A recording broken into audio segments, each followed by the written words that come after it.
Alors voici un complément, c'est pour équilibrer l'équation chimique de l'acide chlorhydrique avec l'aluminium. On va voir ce qu'elle a de particulier et pourquoi ça mérite un petit supplément. Alors on fait comme tout à l'heure mais on va un petit peu plus vite, on écrit directement l'équation. Alors c'est l'acide chlorhydrique plus donc H++ plus Cl- plus l'aluminium se transforme en, alors comme tout à l'heure, le dihydrogène, les ions chlore. Donc ça c'est montré par l'explosion quand on approche une flamme. Les ions Cl-, on l'a montré avec l'ajout de nitrate d'argent, il y a un précipité blanc qui apparaît. Et il y a des ions aluminium, Al3+. Ça c'est montré avec l'ajout de soude où il y a un précipité blanc qui apparaît et qui disparaît avec un excédent de soude. Alors cette équation, comme on le voit ici, elle n'est pas équilibrée, 2 hydrogènes, un seul hydrogène. Donc on va commencer comme tout à l'heure. Donc on ajoute un ion H+. Donc on a bien 2 hydrogènes, 2 hydrogènes. Donc là ça va bien, on pourrait s'arrêter là. Mais on a dit qu'il fallait aussi que les charges électriques soient équilibrées. Ici on a 2+, 1- dans les réactifs. Dans les produits, on a 1-, ça c'est bon, mais on a 3+.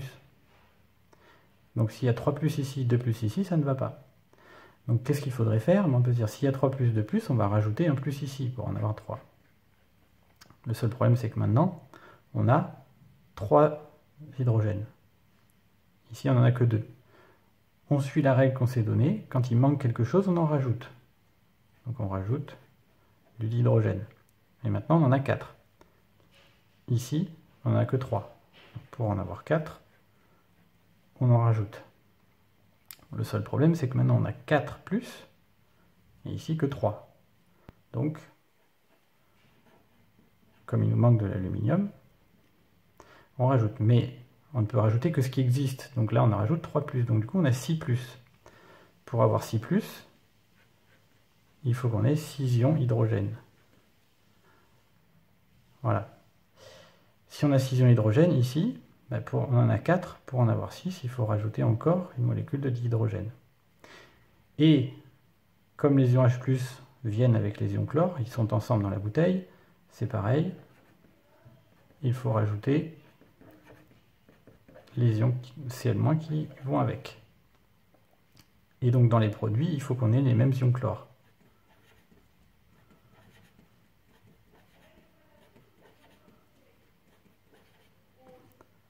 Voilà. Et donc là, si on fait le bilan, on a 6H+, plus 6Cl-, ce qui est normal, ils viennent ensemble, plus, alors ici, effectivement, on a 2 aluminium ici, il faut en rajouter un, pour avoir 2 aluminium, donc plus 2 atomes d'aluminium, se transforme en 3 molécules de dihydrogène, plus 6 ions Cl-, plus 2 ions Al3+. Voilà, cette équation elle est un petit peu particulière, un petit peu embêtante à équilibrer.